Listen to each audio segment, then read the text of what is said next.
damos inicio a la presente emisión de Metal.co. www.radio.unal.edu.co. Metal.co, sonidos extremos en frecuencia modulada en Radio Unal, emisoras de la Universidad Nacional de Colombia.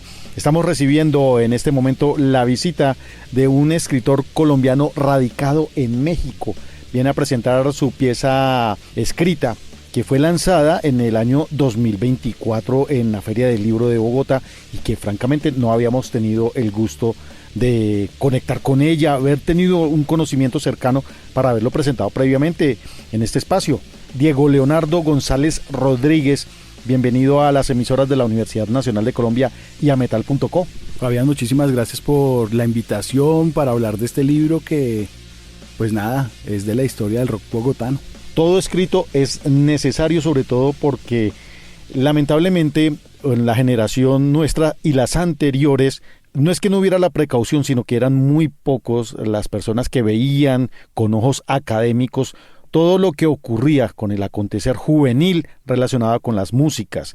Esto es básicamente, digamos que un afán que empieza a ocurrir sobre mediados finales de los años 90, cuando empiezan a conocerse piezas escritas desde, entre comillas, el otro lado del charco. ¿Cómo fue en ese caso para Diego Leonardo ese primer acercamiento al texto con esa necesidad, esa urgencia de perpetuar lo que estaba ocurriendo alrededor suyo como joven? Pues era una necesidad de...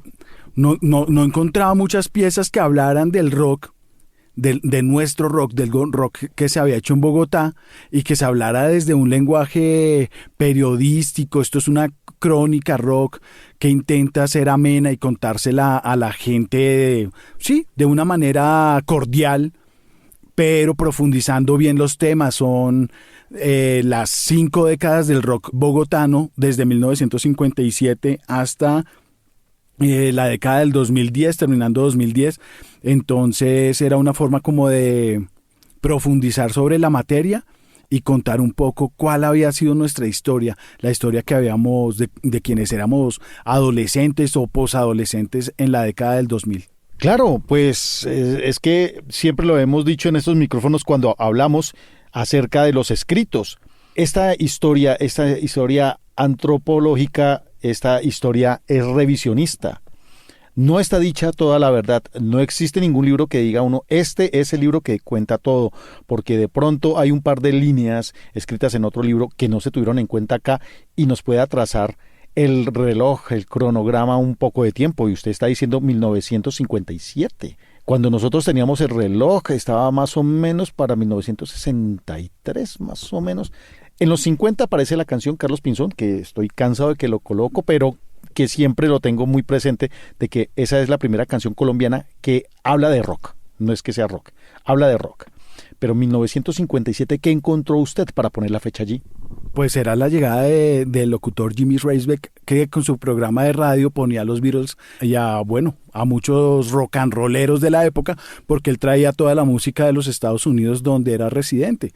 Entonces, eso es un programa que logra despertar a muchos rockeros de la época. Y los rockeros de Young Beats también parten de ese programa. Me dicen en muchos que era con el programa que se acostaban a dormir y que sus padres no los podían escuchar o ver exactamente pillar que estuvieran escuchando rock and roll.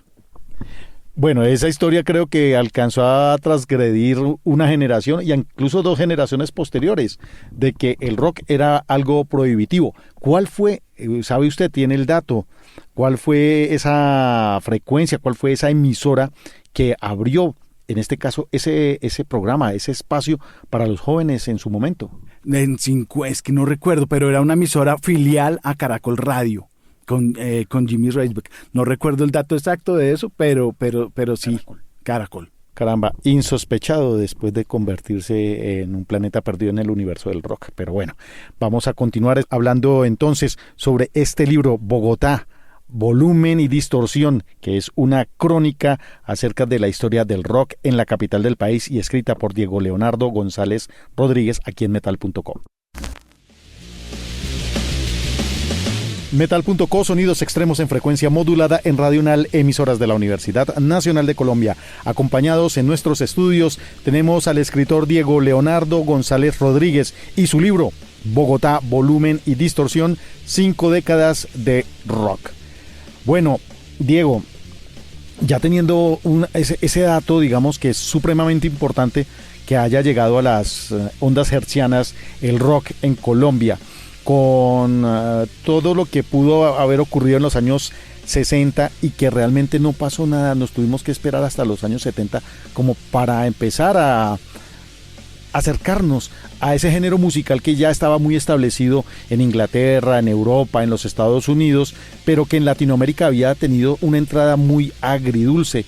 ¿Qué datos usted encontró acerca de esas primeras llegadas, de esos primeros intentos por los jóvenes por hacer rock aquí en Colombia, o al menos aquí en Bogotá? Claro, los hallazgos fue la manera en cómo estos muchachos intentan crear rock and roll en un lugar donde no llegaban los discos, no habían los instrumentos, era moverse a las mueblerías, a comenzar a hacer diapasones, mandar a hacer guitarras, que los muchachos se comenzaran a robar de los teléfonos públicos los micrófonos para hacer guitarras eléctricas, pero todo fue en el barrio Modelo. Mandaron a hacer las primeras guitarras eléctricas de Bogotá. Entonces las primeras bandas de flippers y de speakers eran los que comenzaron haciendo covers del rock, que era la copia unos de los Rolling Stones y los otros de los Beatles. Entonces, bueno, ahí comienza. Ya los speakers se convierten en Genesis en los 70s, pero eso ya fue una década después. Claro, eso sí lo tenemos bastante bien claro, digamos que esas luces están bastante claras en ese sentido. Y sin embargo, a pesar de que uno tenga alguna claridad, hay algunos aspectos como entre las sombras. Y nos contó en algún momento los integrantes de Silver Thunders que en Bogotá había un movimiento bastante importante de músicos de rock, que el rock en Bogotá se movía muy los sábados de manera matutina. Antes de que abrieran grandes discotecas, habían conciertos de rock. Ellos nos contaban particularmente de un sitio que quedaba en Chapinero llamado La Bomba. ¿Qué otros lugares encontró usted a través de esta investigación para tener el libro que hoy estamos presentando en Metal.co? Estaba Elefante Blanco, también estuvo The Flippers Discotheque, que fue creada con los Flippers. Era la discoteca que crearon para los Flippers y ellos fueron hasta los Estados Unidos, a Miami, y compraron los instrumentos y después se la pasaron en varios almacenes tocando rock and roll durante una época, sacándole el jugo a esos instrumentos. Estaba... Bueno, creo que había uno que se llamaba La Jaula, pero si me dejas revisar, podemos ver los lugares que aparecen, que estaban en la época. Bueno, pero de todas maneras yo creo que debe ser muy interesante encontrar esta serie de datos. En este caso, los datos que usted logró obtener fueron no solamente testimonios, o lo encontró de manera escrita, diarios.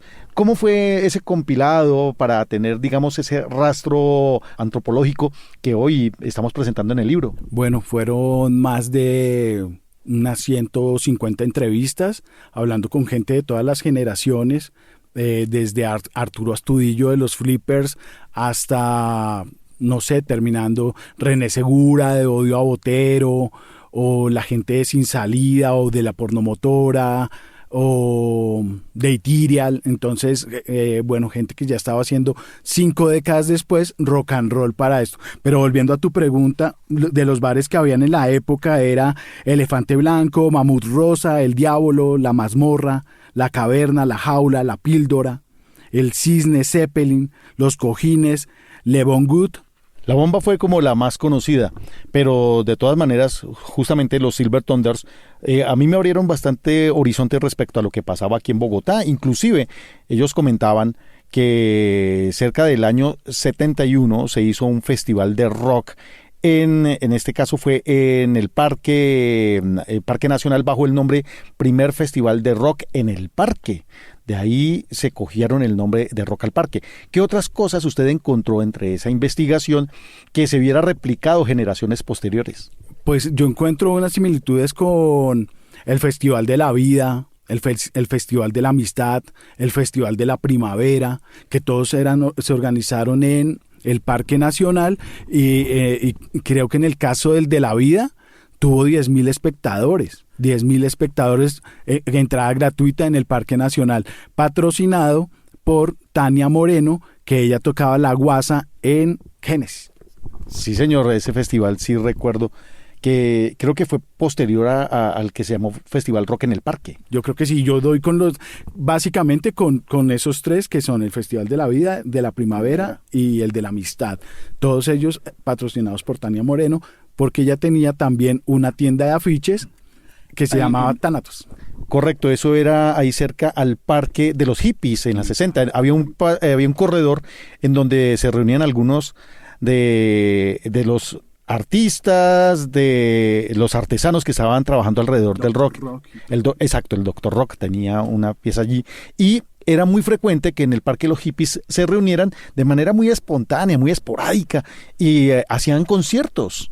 Sí, claro, hacían conciertos, pero también hacían manifestaciones. Otro dato interesante que encuentro es la marcha de los hippies, de los melenudos, que es una manifestación porque como la policía llegaba y al que tuviera el pelo largo, arremetía con él, lo cortaban el pelo y lo llevaban y lo encalabozaban y después lo dejaban libre otra vez. Entonces ese tipo de cosas, pero esos conciertos no eran tan multitudinarios como son ahora, ni tan seguidos, pero se lograba dar uno que otro concierto.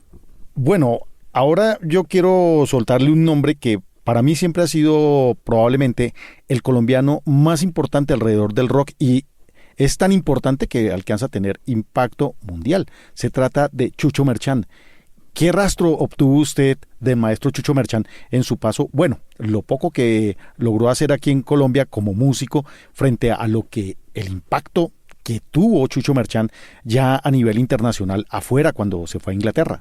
Pues yo logro entrevistar a Chucho Merchán y él lo que cuenta en el libro era la necesidad de expresar ese rock and roll, pero en cierto momento también lo que los aburre a los músicos de los 70s, que es algo que se repite con los años, es que el rock no tiene un apoyo local y eso hace que migren nuestros músicos. Solamente que Chucho Merchán pues llega a Londres y allá tiene una muy buena acogida. Y se logra convertir en el músico que es ahora, pero sus comienzos junto a Alexis Restrepo y contra esos músicos que además de músicos eran unos virtuosos para la guitarra. Ellos prácticamente es su aporte en el rock, que son un par de discos que están como perdidos y que él no le gusta ser tan reconocido por ellos. Estamos hablando en este caso de Malanga, que era esa primera producción discográfica que tuvo Chucho Merchán y que vamos a escuchar a continuación junto a algo más del material sonoro que está presente en este libro que hoy estamos presentando en metal.co, Bogotá, volumen y distorsión, 5 décadas de rock, por el escritor Diego Leonardo González Rodríguez. Metal.co es metal colombiano en las emisoras de la Universidad Nacional de Colombia.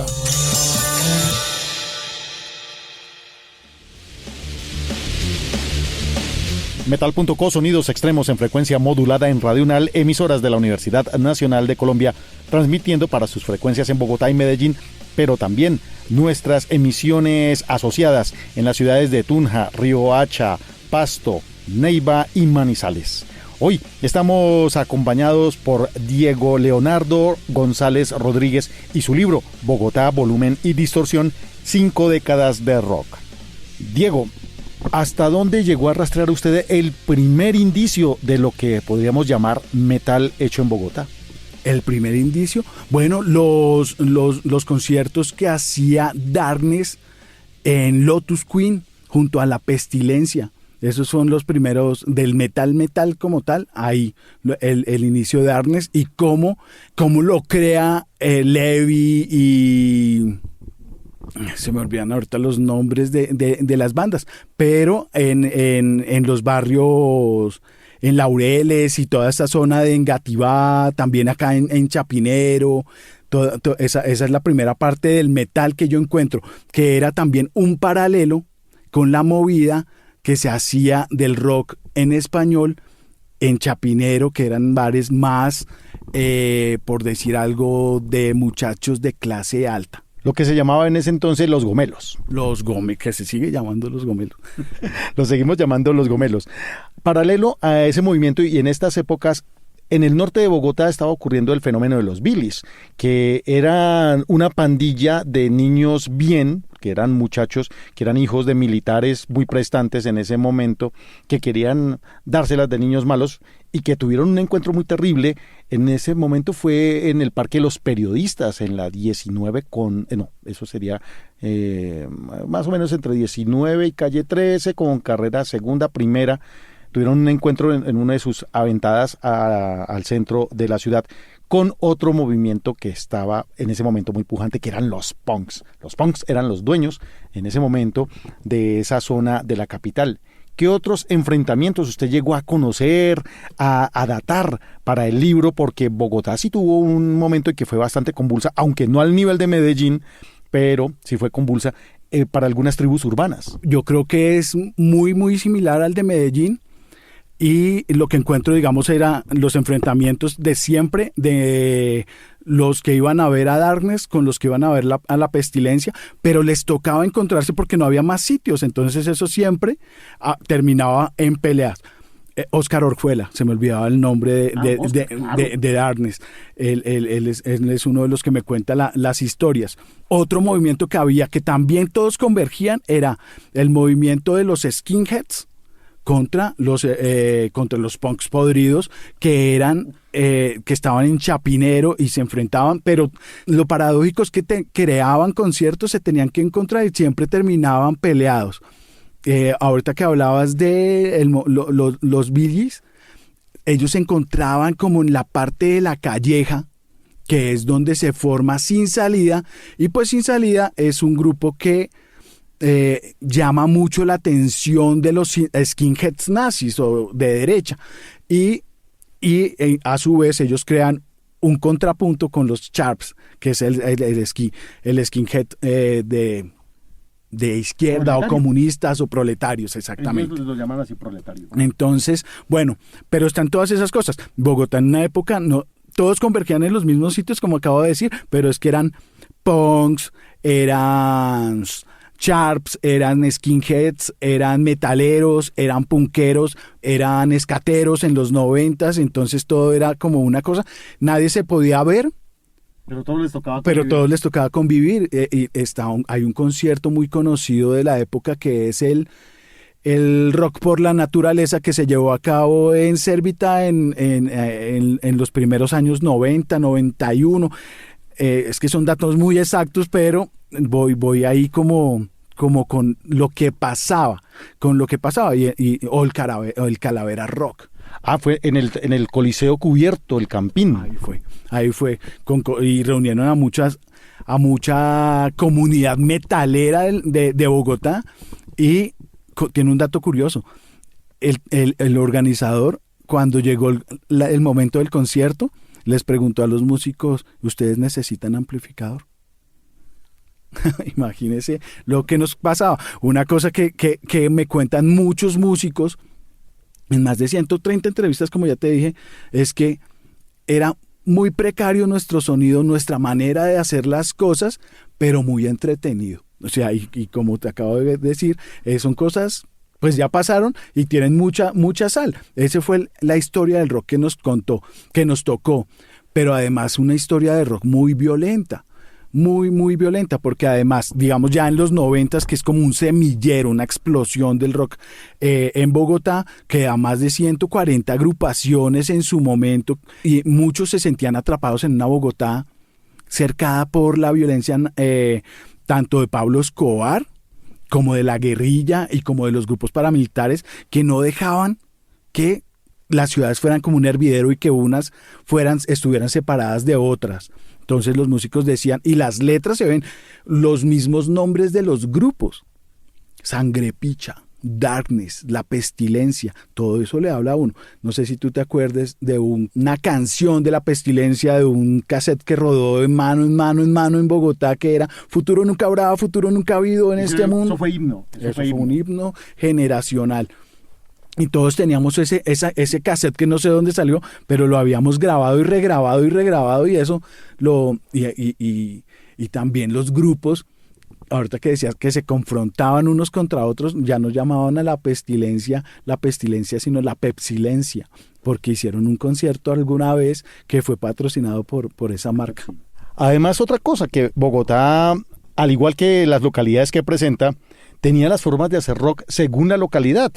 Es que al norte uno conseguía más agrupaciones de heavy metal o metal un poco más extremo, pero era porque se conseguía más fácilmente los discos que llegaban desde los Estados Unidos. En lo que fue las zonas de Tunjuelito, Bosa, Ciudad Bolívar, el punk estaba hirviendo constantemente porque allí rodaban los cassettes, era lo normal.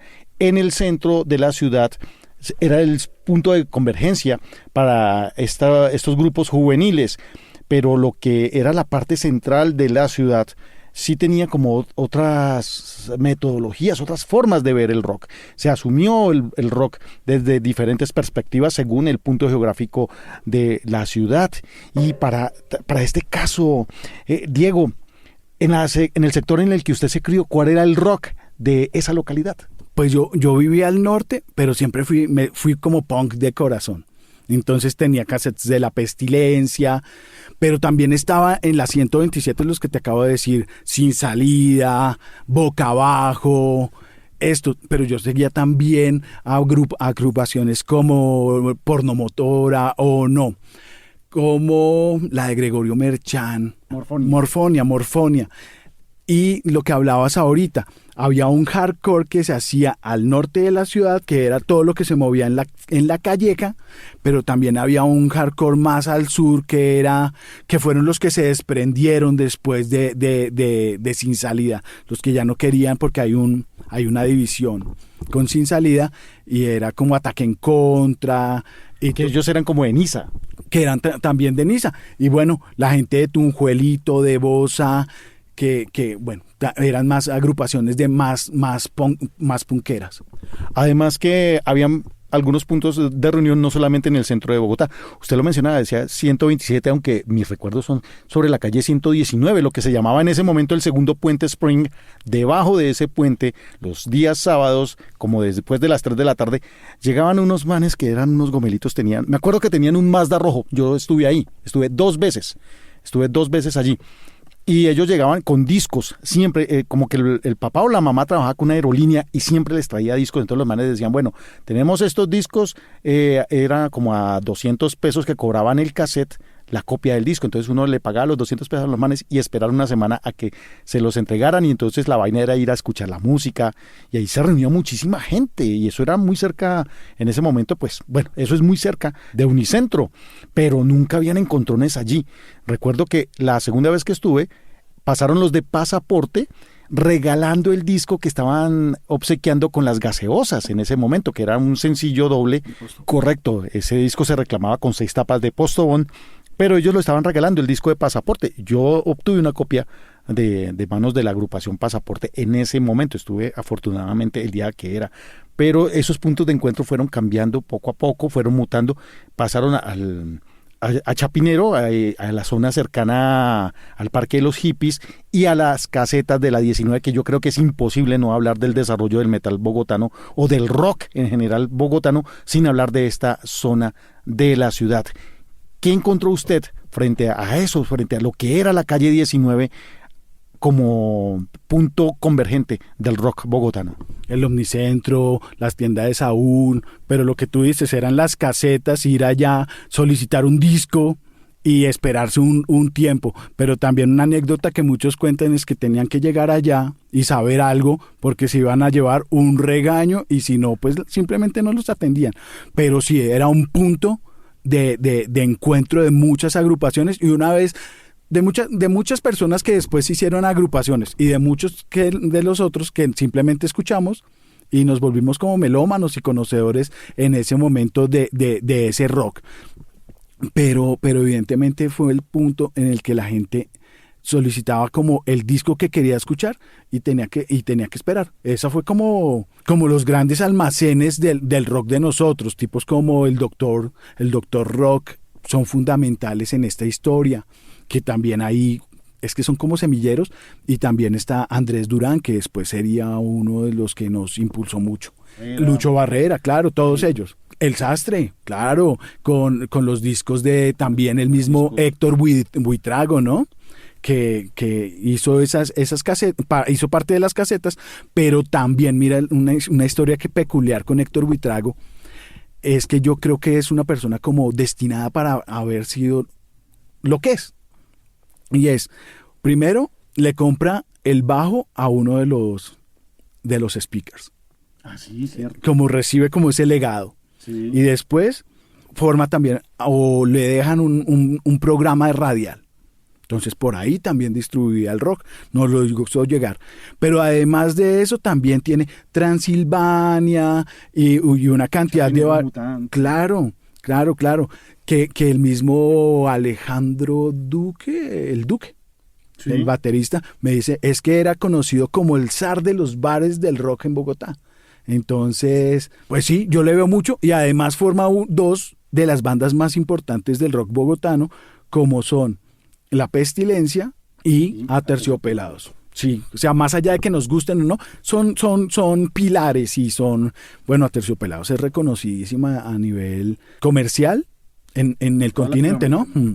Y eso gracias a un desconectado, pero de todas maneras, la música de por sí se defiende sola. De hecho, para mí, para Carlos Fabián Rodríguez, considero que El Dorado, ese disco, me parece que es el mejor disco de rock colombiano cantado en español. No dentro del punk, no, dentro del ámbito, digamos, meramente comercial. El Dorado es un disco perfecto, es tremendamente bello, además de que recomendable escucharlo, y una pieza que no tiene que faltar en ninguna colección de alguien que se precie decirse coleccionista del rock que se hace en Colombia. Sí, y ahorita hablando de las letras y de la violencia, volviendo un poco a eso que nos caracteriza, porque el libro también va sacando características de lo que pasa en nuestra historia, y mucho de eso es, digamos, la limpieza social, y una canción de Aterciopelados que habla de eso era Pilas. Pilas, pilas, gritan los ñeros, no se le hagan raro que mañana no amanezca.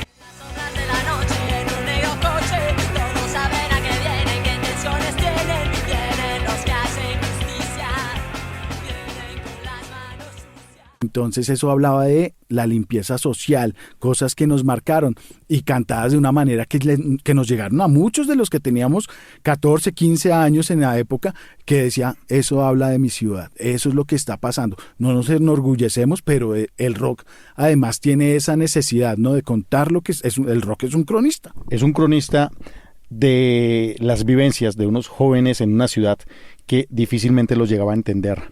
Diego, quiero agradecerle que haya venido hoy hasta las instalaciones de Radio UNAL para hablar con Metal.co acerca de su libro Bogotá, Volumen y Distorsión, 5 décadas de rock.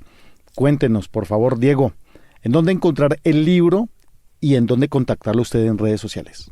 El libro está en la Librería Nacional, en la Lerner, en Duchy Books, en la Casa del Libro.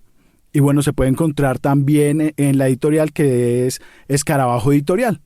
Viene la segunda edición y bueno, mis redes sociales me buscan como Diego Leonardo González Rodríguez y les contesto personalmente. Bueno, pues muchas gracias, Diego, por estar acá. Carlos Fabián, muchísimas gracias a usted por trabajar por el rock, por esta historia, seguir construyendo, por abrirle los micrófonos a mi persona y a este libro. Muchísimas gracias a ustedes y a sus oyentes. Bueno, vamos entonces a escuchar un poco más de una selección musical, porque este libro tiene una cosa bien interesante, y es que al final tiene un glosario de música que Diego fue encontrando poco a poco en medio de una investigación que termina en este libro, Bogotá, Volumen y Distorsión, 5 décadas de rock, en este caso de rock en Bogotá.